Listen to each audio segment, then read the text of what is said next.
안녕하세요. 주식, 경제, 기술과 기업, 그리고 재계에 떠도는 헛소문들까지 최고의 선수를 가리는 이곳은 주경기장입니다. 요새 비행기 타기 무섭다는 사람들 정말 많아요. 항공기 정비 관련 사고가 계속 발생하고 있으니까요. 특히 최근에는 TA항공이 말이 많았죠. 정비 문제가 계속돼서 심지어 국토부에서 점검까지 들어갔으니까요. TA만의 문제도 아니에요. 올해 초에는 제주항공에서도 정비 관련 사고가 많이 발생했었죠. 심지어 하루에 2건이 발생하기도 했거든요. 급기야 이제 국토교통부 장관이 나서서 항공업계 전체에 항공기 정비에 좀 더 힘쓸 것을 주문하는 상황까지 오고 말았죠. 다행히 아직까지는 인명피해가 발생하지는 않았지만 소비자들이 걱정하는 것도 무리는 아닐 것 같아요. 그렇다면 도대체 이런 일이 계속 발생하는 근본 원인은 무엇일까요?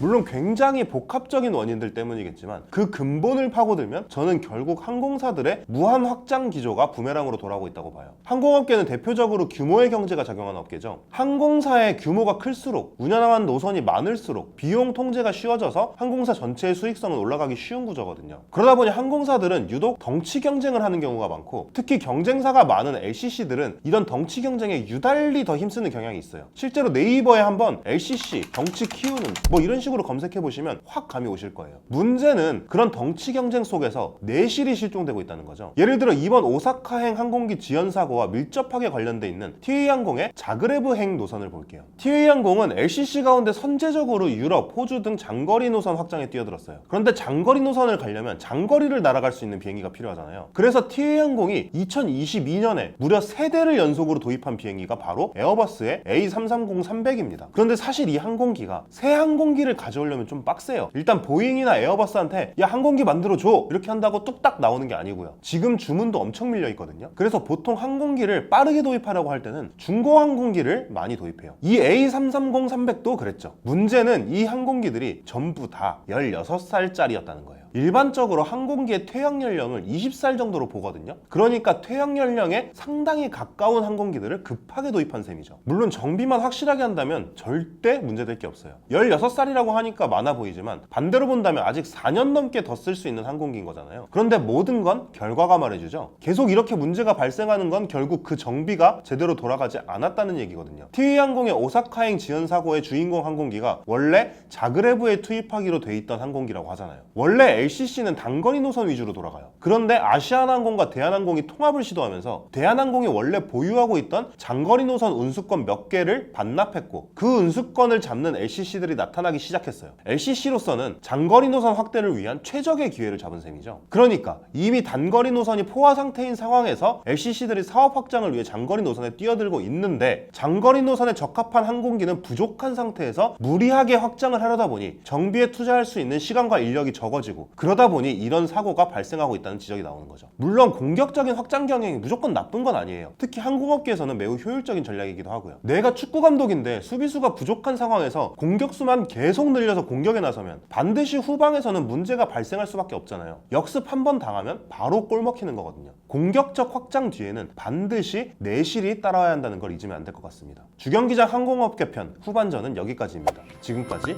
유희종 기자였습니다.